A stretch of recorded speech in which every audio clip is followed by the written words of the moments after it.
Begin this morning in a way that is not customary for a September morning by reminding you that every Sunday is a celebration of the resurrection. So, hallelujah, Christ is risen. Hallelujah. Good morning.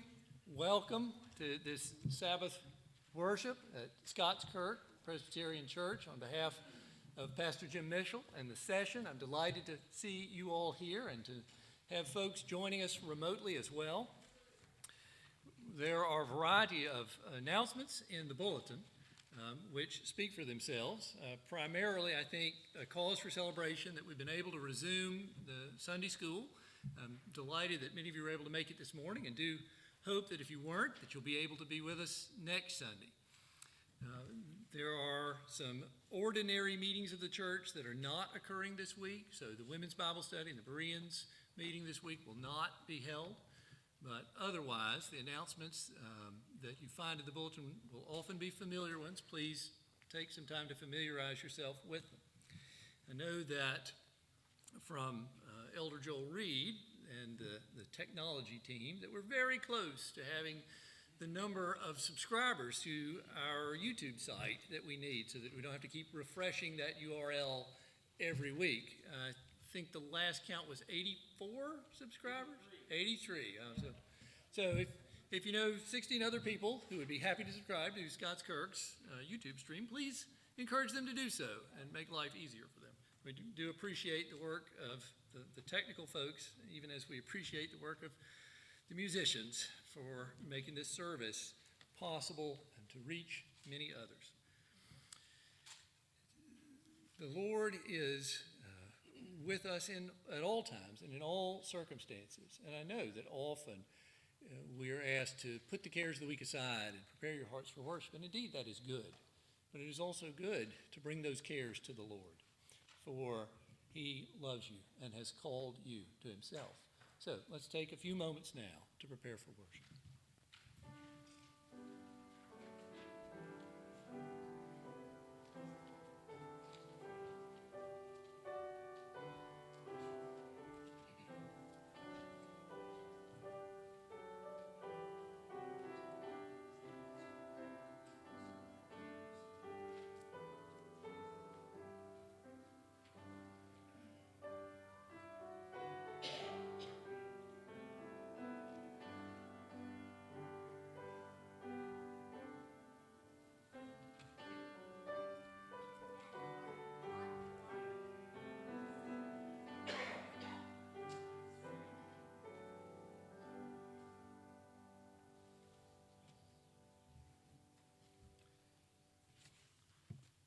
The call to worship this morning comes from Psalm 107. Oh, give thanks to the Lord, for He is good, for His steadfast love endures forever. Let the redeemed of the Lord say so, whom He has redeemed from trouble and gathered in from the lands, from the east and from the west, from the north and from the south. Some wandered in desert wastes, finding no way to a city to dwell in, hungry and thirsty. Their soul fainted within them. Then they cried to the Lord in their trouble, and He delivered them from their distress. He led them by a straight way till they reached a city to dwell in. Let them thank the Lord for His steadfast love, for His wondrous works to the children of men. For He satisfies the longing soul, and the hungry soul He fills with good things. Let's pray together. Our loving Heavenly Father, we do delight to call You Father, and to delight to be among those You have redeemed through the blood of the Lamb, our Savior, Jesus Christ. Lord, we thank You for bringing us together in this place now, for worship, for fellowship, to be part of that great body of Christ which extends around the world. Lord, we are very conscious of a world that is full of sin and death and suffering. And we lift up those who are in suffering now to You, for You are merciful, even as You are just. And we pray for Your mighty power to be displayed in this world, for there to be healing, for there to be peace, for the world to know that Jesus Christ is Lord. Lord, we thank You for the privilege you have given us of calling you Father, even as we pray, as Jesus taught his disciples to pray. Our Father, who art in heaven, hallowed be thy name. Thy kingdom come, and thy will be done, on earth as it is in heaven. Give us this day our daily bread, and forgive us our debts, as we forgive our debtors. And lead us not into temptation, but deliver us from evil.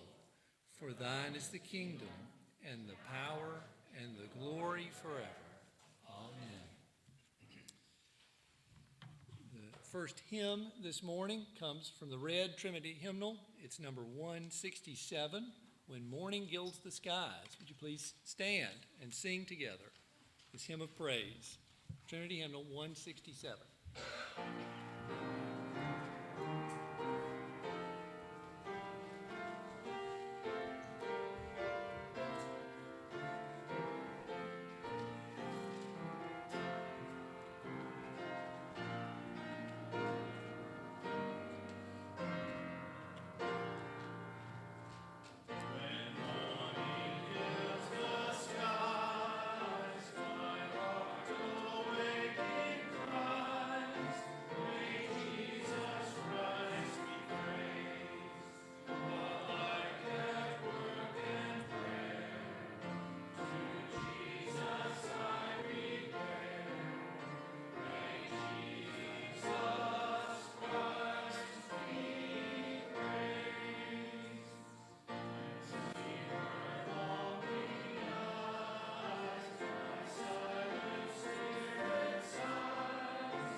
Amen. You may be seated.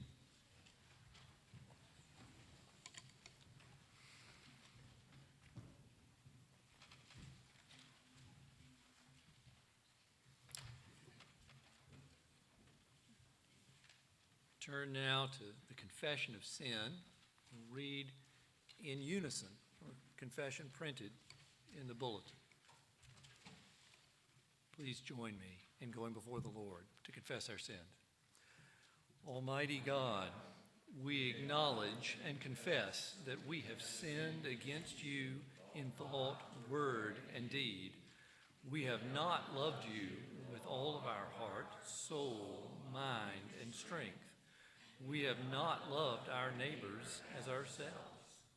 Deepen within us our sorrow for the wrong we have done and the good we have left undone.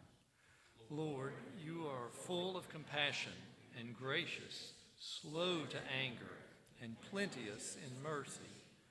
There is always forgiveness with you. Restore to us the joy of your salvation.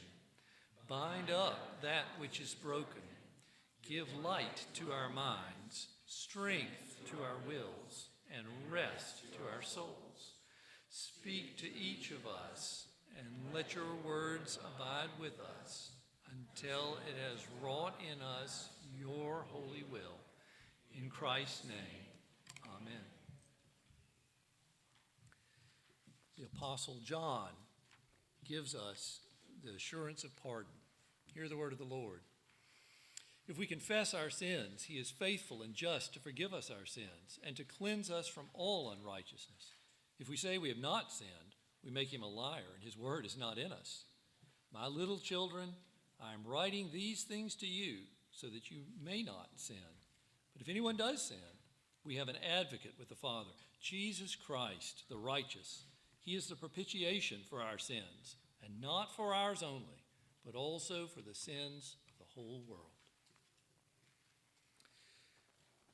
Please stand for the confession of faith. This morning's confession of faith is taken from the Westminster Shorter Catechism, a simple question and answer.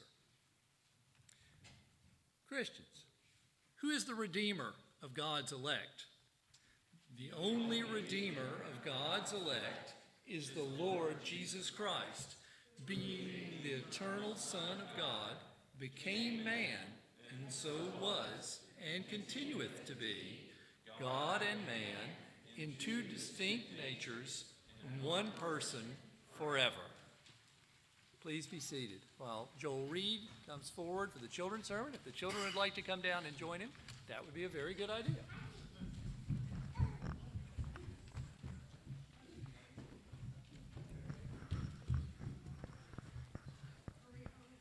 Good morning. Got a question for you. Have you ever done something that made your parents a little bit disappointed in you? Yeah. I know. You haven't? It's just a matter of time, trust me. I know when I was younger, I used to be very clumsy, and I would break things just walking around. And my mom would be like, Joel, when are you ever going to outgrow that? You know? And she was disappointed. But she worked, and she taught me that I needed to be more careful. That just because I was clumsy didn't mean I had to break everything I touched. But in the Bible, in our Bible lesson today, we're going to hear about how Jesus helped a man. And the man was so excited about what Jesus did for him that he was like, come, let me take me with you. I want to go with you. And do you know what Jesus told him? He says, I want you to stay here, and I want you to tell everybody what I did for you. Now, with us as Christians, we have Jesus in our hearts. And the best thing we can do is to tell others so that they can have Jesus in their heart. And that's one of the very special things, because Jesus gave his life and rose again, that we would have life eternally with him. And that's the best gift ever. And we should be telling everybody we can that he is just the best thing ever. Let's pray. Dear Heavenly Father, we do thank you that you loved us so much. You sent your Son,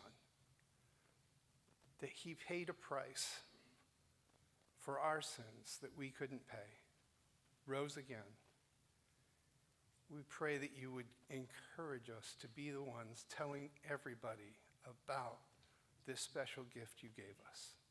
In Jesus' name we pray. Amen.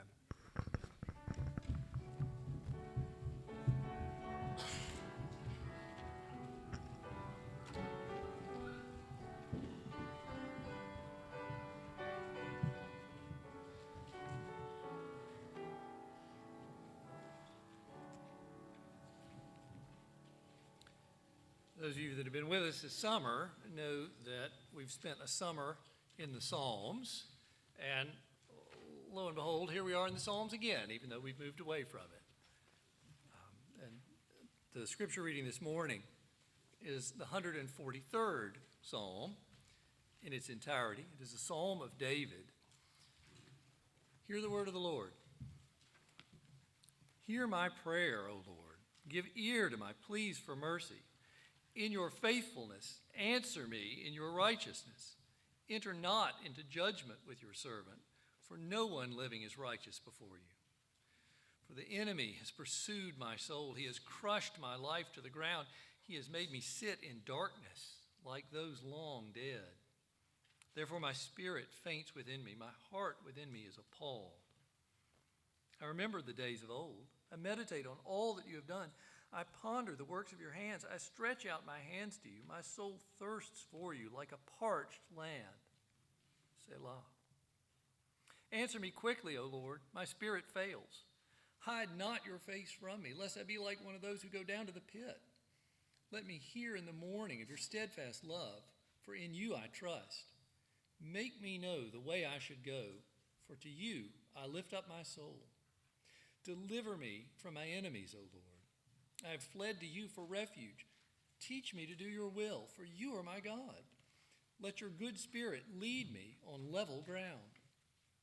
For your name's sake, O Lord, preserve my life. In your righteousness, bring my soul out of trouble. And in your steadfast love, cut off my enemies. You will destroy all the adversaries of my soul, for I am your servant. Word of the Lord.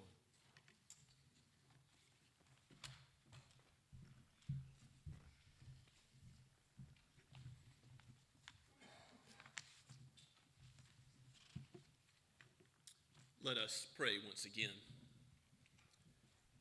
O Father, Son, and Holy Spirit, we bow before you, our Creator, the one who spoke this world into existence and the one who sustains our lives even now. For in you we live and move and have our being. You are sovereignly working all things for your glory and the good of your people.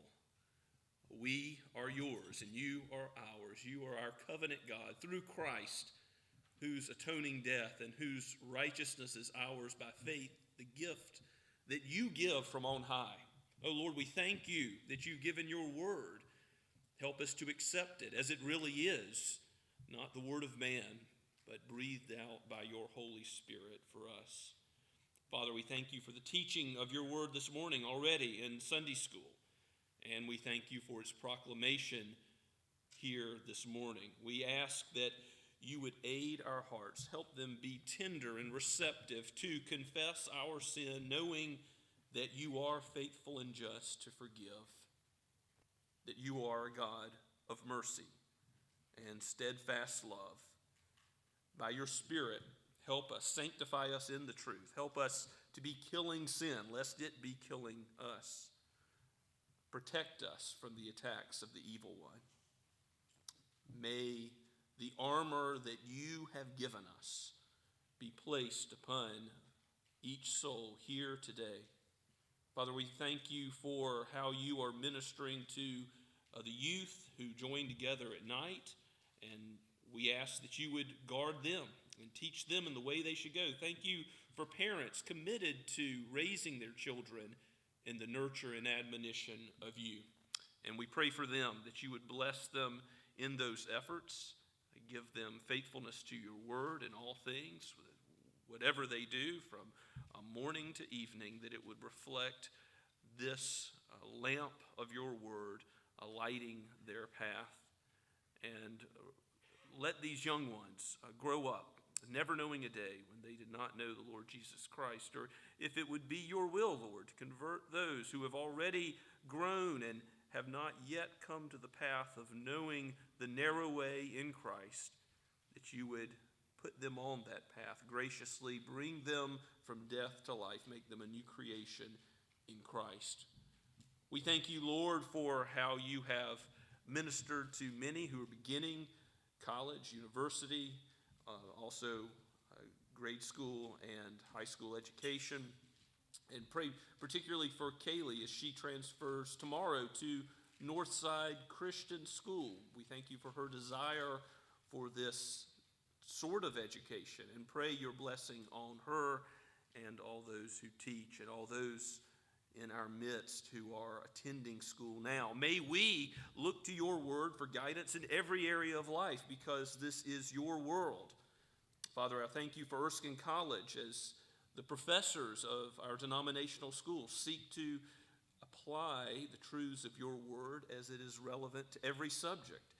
And we pray for your blessing on their search for the next president of that institution. We pray also for Erskine Seminary and for other Reformed seminaries in our nation. We know that faithfulness to your word is not the default position of mankind, but men are prone to err.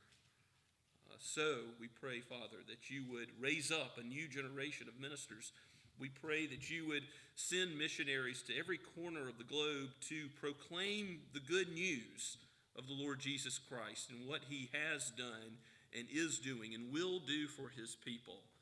Father, I pray that you would bless Dallas Christoph, our intern at Scots Kirk, that you would lead him and guide him and direct his steps in the days ahead as he considers his calling. And Lord, we thank you for him. We ask that you would change each of us. Do not allow us to leave this place as we have entered, but make us more like Christ. Make us ministers of his holy word to our neighbors, to our family members, to those you've put in our path. And we pray, Lord, for those who are suffering. We think of those who mourn, and even 20 years ago of the terrible murderous event that occurred in our nation. We pray that you would give comfort to those who have lost loved ones, that you would bring healing and relief to those who still suffer from the health effects of that day. We ask also, Lord, that you would bring all perpetrators or those who would perpetrate similar evil to justice, that you would protect us from such a thing happening again. We also pray for leaders and those in authority on a national level as well as our local leaders, that you would preserve human freedom, that you would bring about peace in our time. Lord, that you would guard the lives precious to you here in our own nation, that, oh Lord, we cry out, how long will the slaughter in the womb go on? We would long to see an end to this with our own eyes. We pray for the ministry of the Low Country Pregnancy Center and those who volunteer there, for those who give something to eat to those in need at Hope's House and the Home of Hope, for those who have struggled with sin and need a Savior. Lord, we pray for ourselves. We pray for this world, that you would point us to the only name under heaven by which we may be saved, the Lord Jesus Christ, the sovereign King, the eternal Son of God. For it is in his name we pray. Amen. As we continue to worship this morning, let us stand and sing together from the Blue Notebook, number 32, Oh, How Good It Is.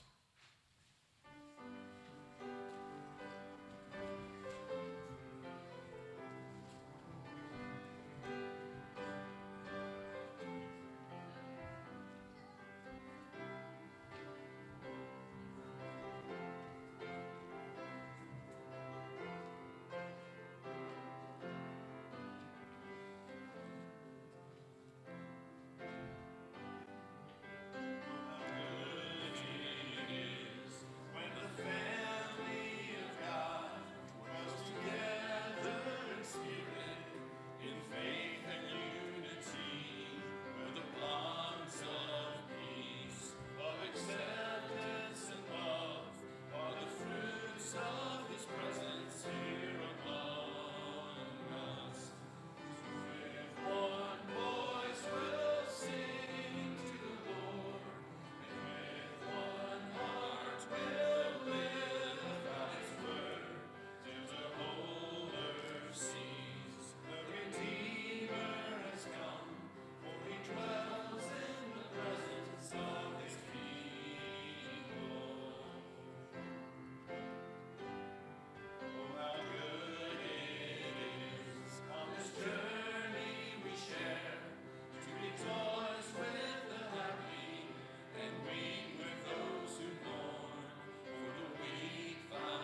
Let us pray.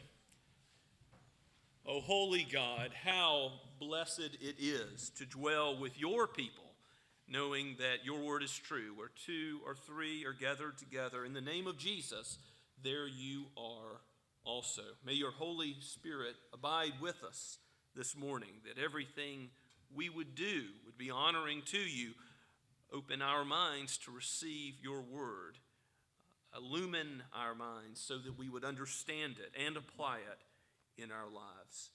Use us, our lives, our talents, so that we would be living sacrifices for you. Bless what we give, not to the use of any human being or human organization, but to the praise of your glorious grace, now and forever. We ask in Jesus' name, amen.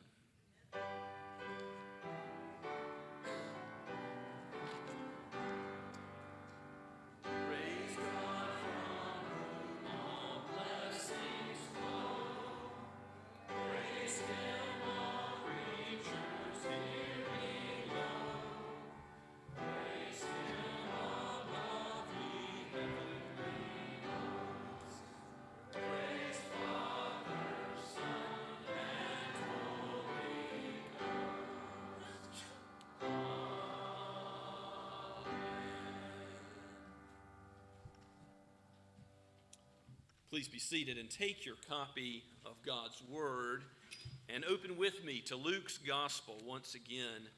Luke chapter 8, beginning at verse 26, is our text this morning, reading all the way down through verse 39.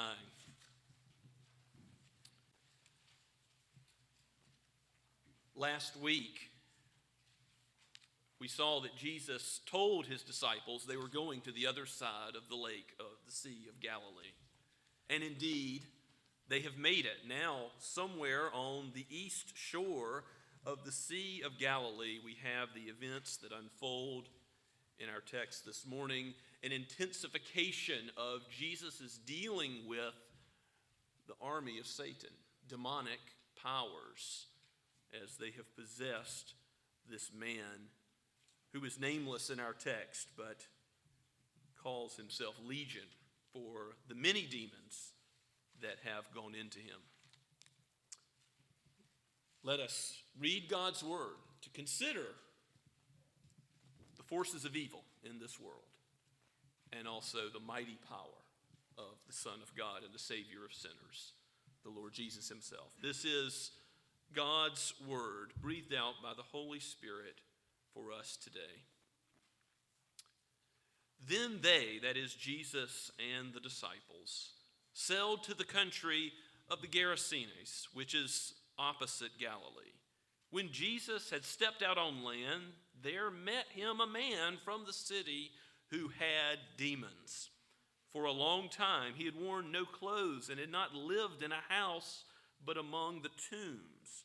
When he saw Jesus, he cried out and fell down before him and said with a loud voice, "What have you to do with me, Jesus, Son of the Most High God? I beg you, do not torment me." For he had commanded the unclean spirit to come out of the man. For many a time it had seized him. He was kept under guard and bound with chains and shackles, but he would break the bonds and be driven by the demon into the desert. Jesus then asked him, "What is your name?" And he said, "Legion," for many demons had entered him. And they begged him not to command them to depart into the abyss. Now a large herd of pigs was feeding there on the hillside, and they begged him to let them enter these. So he gave them permission.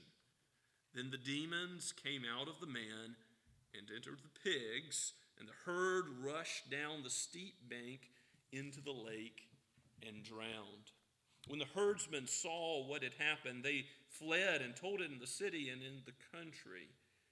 Then people went out to see what had happened, and they came to Jesus and found the man from whom the demons had gone, sitting at the feet of Jesus, clothed and in his right mind. And they were afraid. And those who had seen it told them how the demon-possessed man had been healed. Then all the people of the surrounding country of Gerasenes asked him to depart from them, for they were seized with great fear. So he got into the boat and returned. The man from whom the demons had gone begged that he might be with him, but Jesus sent him away, saying, "Return to your home and declare how much God has done for you." And he went away, proclaiming throughout the whole city how much Jesus had done for him. Let's pray together and ask the Spirit's help. Oh, Heavenly Father, you have done great things through your Son. You have sent him to be a man, to live in this life, and to teach and to reveal who he is, even as we have it revealed this morning in the pages of Scripture, in this text. And ultimately, Lord, you sent him to Calvary to die, to undergo the wrath that we sinners have deserved. He is our substitute, the one who has died in our place and now ever lives to make intercession for us. So send your Holy Spirit now to help us to comprehend Jesus aright, to understand our sin and to understand him as our Savior. For we ask it in Christ's name. Amen. What is on the east side of the Sea of Galilee? The disciples were told by the word of Jesus that they were going to the other side of the lake. And indeed, Jesus calmed the storm. "Peace, be still," he told the wind and the wave. And now they have landed without being harmed on the east side of the lake. Now, the broader region of the Gerasenes region, and if you look on a map, there's the city of Gadara. It's translated different ways in the Gospels that have parallel texts in Matthew 8 and Mark 5. Here we see that Jesus is right on the east side of the lake, and that later the word spreads about him and what he has done in the whole region. Now we know it's Gentile territory. We know that, one way is because it's pig farming territory. Here we have those who are making their living doing business by raising pigs and selling them. And we see that part of their reaction to Christ and his miracle is one of fear, but not exactly the same kind of fear that the disciples had. That fear and amazement of Jesus calming the wind and wave led the disciples to want to know him more, whereas this group of Gentiles tells him, "Go away, go to some other place." So we'll talk about that as we get there. As you turn back with me in the text, I want you to look at this man, this unnamed man who has demon possession afflict him. In verse 27, it says, "When Jesus stepped out on the land, there met him right away a man from the city who had demons." And it's in the plural. So Jesus has faced other demon-possessed individuals and cast them out prior to this. But here is an intensification of his battle with the minions of Satan. For a long time, this man, it says in the latter half of verse 27, had worn no clothes and had not lived in a house. But where did he live? Amongst the dead, in a graveyard, in a place where there are tombs. When he saw Jesus, he cried out and fell down before him and said with a loud voice, "What are you to do with me, Jesus, Son of the Most High God? I beg you, do not torment me." And we know from Matthew's parallel text in Matthew chapter 8, verse 29, that the demons say, "Do not torment me before the time," or the appointed time. The demons know that Jesus is Son of the Most High God. You can't miss that. As we are learning about this man, we see that the demons are answering about what his name is later. And here, "What have you to do with me, Jesus?" So they know he's the Son of the Most High God. They also know that they are appointed for a future judgment, that these fallen angels are going to be judged along with Satan. As you read in Revelation chapter 20, that Satan, the beast, the prostitute, all of those affiliated with the kingdom of darkness will come to be thrown into a lake of fire. And there is a prefiguring of these unclean spirits being, cast into pigs, allowed to go into the herd of pigs, and then drowned in a lake, an unclean animal, then buried in a lake. This picture should call to mind their coming judgment. But they asked not to be tormented before the time, and Jesus had already commanded this unclean spirit to come out of the man. We read in verse 29, and some background information is given that normally he is bound with chains and shackles, and he would break them over and over again. They would try to restrain this man because of the danger, presumably, he was to others. And he would break with superhuman strength the chains. We also read in Mark's parallel account, Mark 5:5, that he was crying out constantly, that he had uncontrolled speech, and also that he would cut himself with stones. It's interesting that as he is afflicted by Satan's army, he becomes more like Satan himself. As we heard in our adult Sunday school lesson this morning in Job chapter 1, Satan, what does he do? He wanders restlessly around the whole earth. He's looking for someone to devour. He's looking for someone to afflict. And this man is restlessly wandering, going out to the desert, going out to the tombs. He is never satisfied and has uncontrolled speech. He cries out, even as Satan is the father of lies, has a wicked tongue. This man, in his tongue, is also like Satan. He is foolishly cutting his own self. And that's something of the madness of sin, isn't it? A cutter thinks that pain will somehow bring pleasure, that somehow it will solve the problem, but it only makes it worse. And each time, because there is no ultimate satisfaction, you feel like once you've cut, you've got to cut again. This is the foolishness of sin, and it's like the evil one himself. This spiritual realm is real. We don't see it. We don't see that scene in Job chapter 1 where Satan appears before God and asks what he may do to Job. But it's important to note that God is sovereign over all the demonic realm, that Jesus Christ is more powerful than the demons, even Satan himself. As Martin Luther's great hymn puts it, the prince of darkness grim, we tremble not for him. Why? Because one little word will fell him. Jesus Christ will bring to judgment all the forces of evil. And even in this life, the strong man is bound. Satan can only do what God allows him to do. And so what does Jesus, the God-man, allow these demons to do? He gives them permission to go into the herd of pigs, not to be thrown into the abyss and to receive eternal punishment in hell now. And so they go into the pigs. And some scholars, some commentators, are very upset that this herd of pigs should drown, that Jesus would harm these animals and part of his creation. Now, remember what Jesus says on the Sermon on the Mount, that you are worth far more than the birds of the air, the grass of the field. God values those made in his image far more than the animal kingdom. But also remember what Jesus is going to do, what price he's going to pay for sin and to overcome the kingdom of darkness. He's going to give his own life.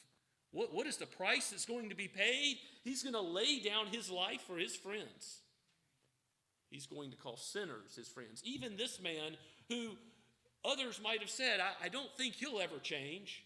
There's someone who's ever trapped in sin, trapped in a wicked lifestyle. It's this person. But God has a way of surprising. He takes people like Zacchaeus who we'll encounter later in Luke's gospel, Lord willing, a known oppressor, a thief. He changes their entire lifestyle so that they glorify God. He takes Saul of Tarsus and on the road to Damascus makes this murderer of Christians into the apostle Paul. So this spiritual realm of Satan and his armies, it's real, but it's under Christ's control. When Christ tells the dead to come out and be a new creation, it's like with Lazarus coming out of the tomb, physically dead, made physically alive by Christ. Spiritually, when Christ tells us, we who are dead in sin, to be new creations, guess what? If he wants to bless someone, he will bless them.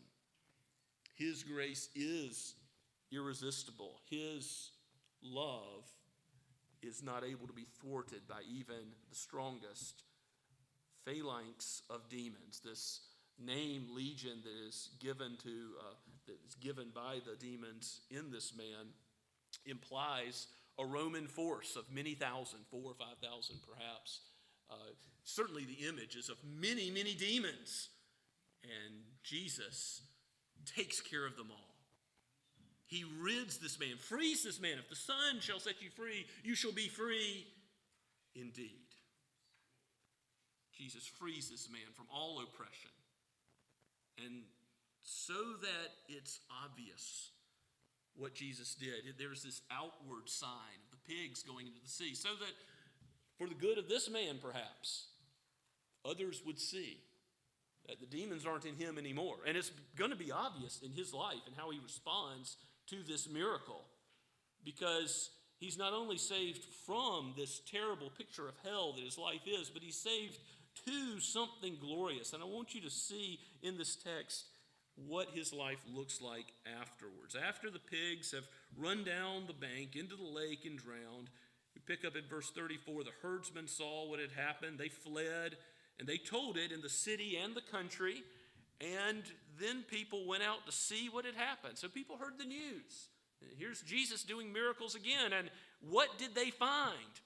People went out to see, and they came to Jesus and found the man from whom the demons had gone, sitting at the feet of Jesus, clothed and in his right mind. And they were afraid.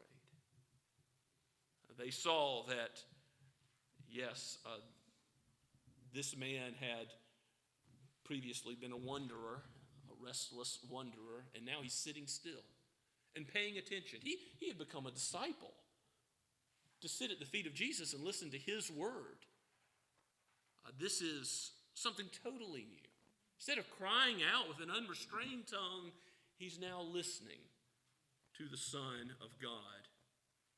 And he is clothed. He's sober-minded. He's not acting foolishly. He is acting in accordance with being a servant of the Word of God. He's receiving Christ's Word. He's receiving the redemptive power of Jesus. And it's going to affect what he does from here. He wants to stay with Jesus. He wants to be present with Jesus. But now that he's in Christ, he has Jesus. Nothing can separate him from the love of Jesus. And so Christ is actually going to give him a kingdom assignment. Christ is going to give him a mission, even as Christ has come into Gentile territory. And he's been ministering amongst the Jews, Israel. But he's gone with a missionary motive to bless Gentiles, even as the gospel's about to explode to all the known world. He goes and says that this man is going to be the preacher. There's a word used for declaring how much God has done that is preaching. He's going to preach to his family, to his neighbors, to his friends, to his countrymen. He's going to preach about what Jesus has done. So not only will it be seen, it will also be heard by the spoken word. He will declare what his life used to be like. He'll have to own sin, right? That's part of giving testimony to God's work. You might say, well, in my defense, or here's all the mitigating factors. Certainly this man had mitigating factors. He was possessed by a legion of demons. But instead of casting off his sin on external forces, circumstances. He owns his sin. And he proclaims how much God had done for him.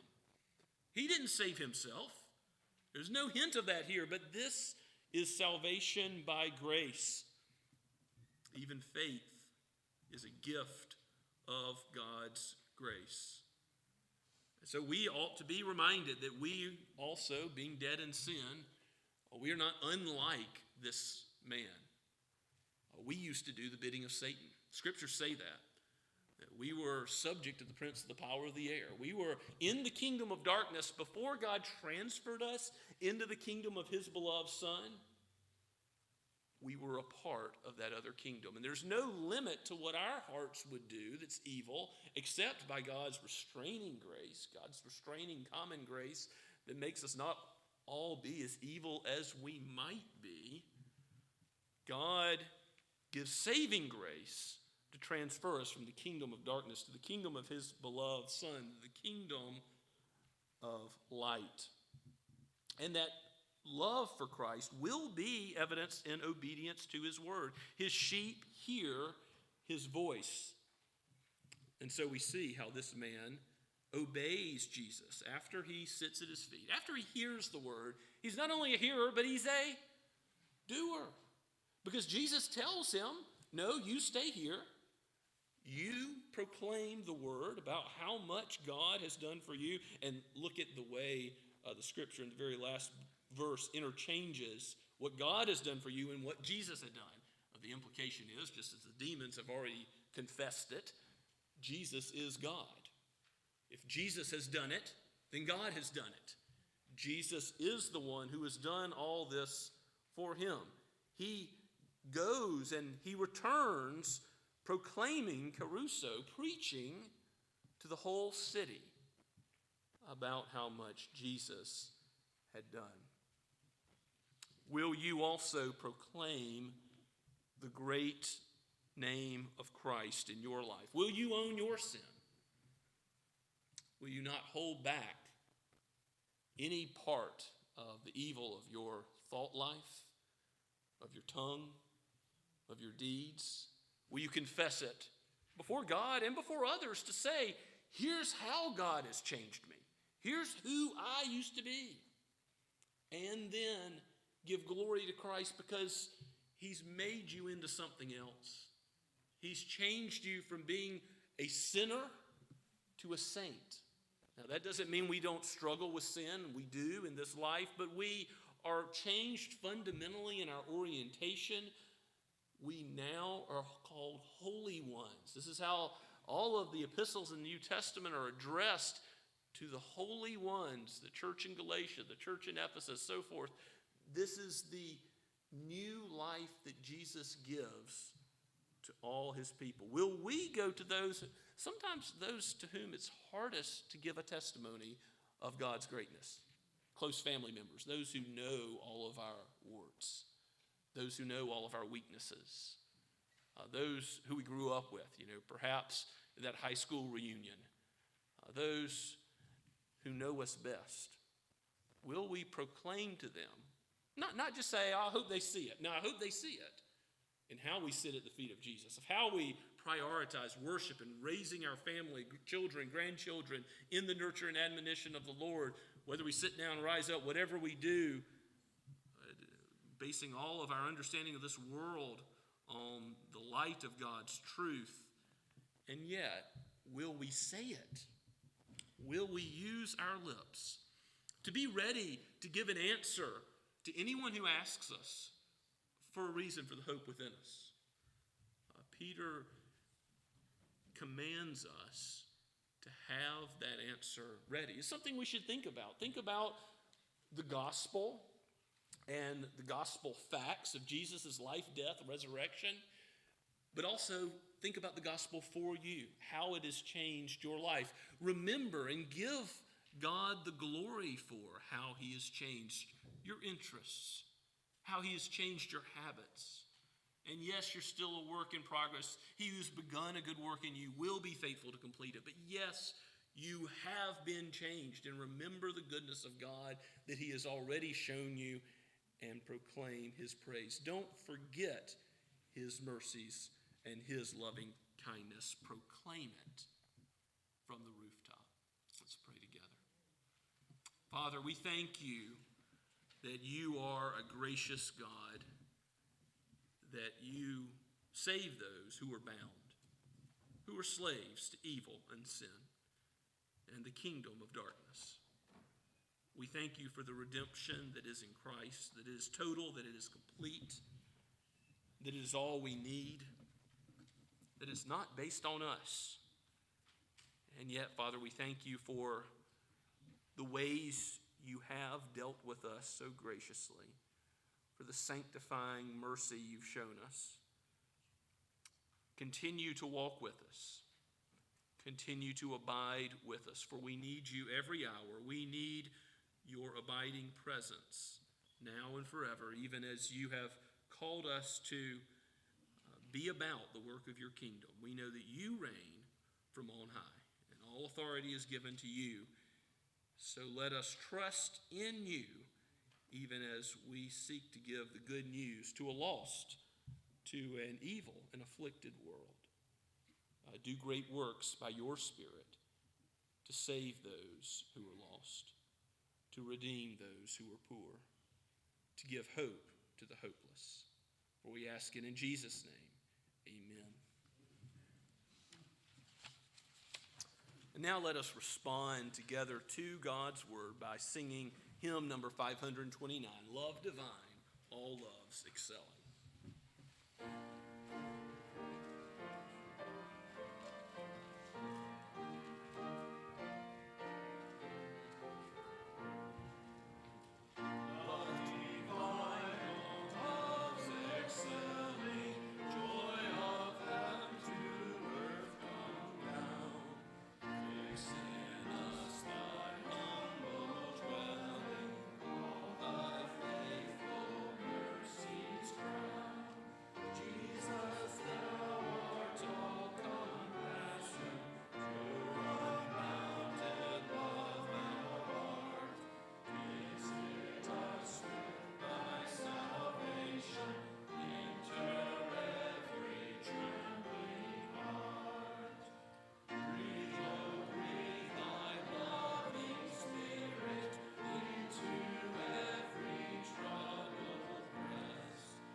Now go with the blessing of God. Now may the God of peace, who brought again from the dead our Lord Jesus, the great shepherd of the sheep, by the blood of the eternal covenant, equip you with everything good, that you may do his will working in us that which is pleasing in his sight, through Jesus Christ, to whom be glory forever and ever. Amen and amen.